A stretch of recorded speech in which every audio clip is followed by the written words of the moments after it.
biggest games, the best performances, expert analysis. You are Locked On Now.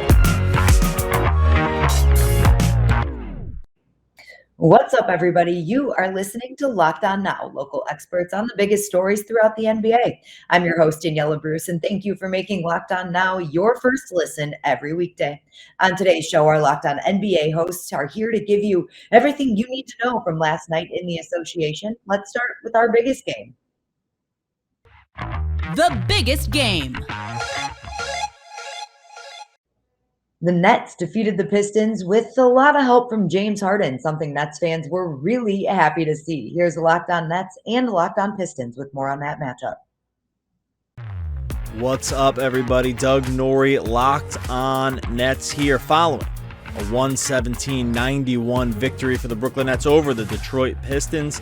After a little bit of Nets panic over the course of last week, Nets go 2-0 over the weekend, win over the Pacers, win here over the Pistons, and Nets got back to doing what they do really well, playing really efficient basketball. They end up setting a franchise record for field goal percentage in the game, 65.3%. Everything was going down. Even were able to weather the Kevin Durant ejection in the third period when he got a little frisky with Kelly Olynyk. No matter, James Harden was on his game. Bench came to play. LaMarcus Aldridge once again super efficient from the field off the bench for the Brooklyn Nets. I don't think Nets Nation is as worried as they were at the end of last week as they go, like I said, go through the weekend 2-0, pulled a 4-3 on the year. We will be covering all this and more on Locked On Nets, available wherever you get podcasts and on YouTube. See you over there. What's the deal, everybody? Host of the Locked On Pistons podcast, Kuka Hill here. We're going to go ahead and wrap this one up. The Pistons are currently down by 30 points. I'm not watching the rest of this game, just like I'm sure you guys aren't, so let's go ahead and just get this recap done and over with, okay? The game was really bad tonight. Jeremy Grant shot 5 of 15 from the field. We're going to have some tough conversations about him tomorrow on the podcast, but, you thought the Pistons, you expected them to lose this game, obviously, to the Brooklyn Nets, but especially once Kevin Durant got himself ejected after throwing an elbow at Kelly Olynyk, which, by the way, was just uncalled for. But once he threw that elbow and got ejected from the game, you thought the Pistons could maybe keep it competitive throughout the game to end the game at least. Not go down by 20-plus points, at one point 30 points, but, they had different plans. I'm not sure they're going to break 100 points tonight. They're at 88 points right now, and there's 2 minutes and 20 seconds left. So who knows what's going to happen? It's a really tough game. I didn't enjoy the watch. I'm sure you guys didn't. There are definitely some things that need to be talked about, so make sure you guys stay tuned for tomorrow's episode of Locked On Pistons podcast. The Milwaukee Bucks fell to the Utah Jazz and are now on a 3-game losing streak, and their record falls to 3-4 on the season. Let's check in with Locked On Bucks.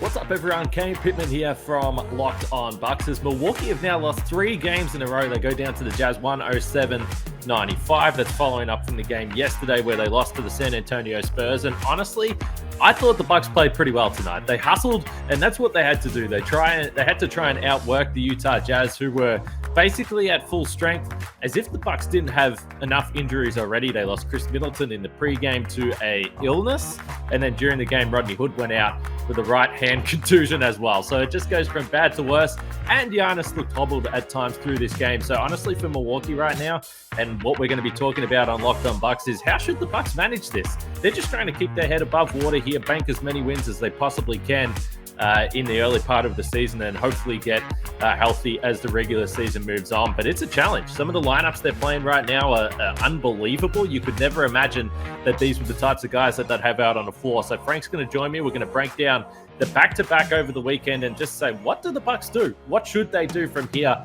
They're in a really strange situation, 3-4 on the season. Certainly not panic stations, but it's just very, very interesting. We're going to break it all down. So join us wherever you get your podcasts. The Lakers get past the Rockets with solid performances from all of their big-name players. Locked On Lakers has the story. This is Brian Kamenetsky, host of Locked On Lakers. The Lakers got themselves up above 500 for the first time this season. 95-85 wins Sunday night over the Houston Rockets at Staples Center. Like last week's big, crushing, horrible loss to the Thunder, the Lakers built a big lead early, but unlike that game, they did manage to hold on to it in relatively comfortable fashion, though a 21-4 fourth quarter run for the Rockets made the Lakers work a little bit harder than I think anybody would have wanted. Not a good offensive performance for the Lakers, though. 40.6% from the field, 29% from three-point range, only 13 free throws attempted on the entire night for the Lakers. But what they did, they took care of the ball. Only 12 turnovers for the Lakers on Sunday, including 2 each from LeBron James and Russell Westbrook.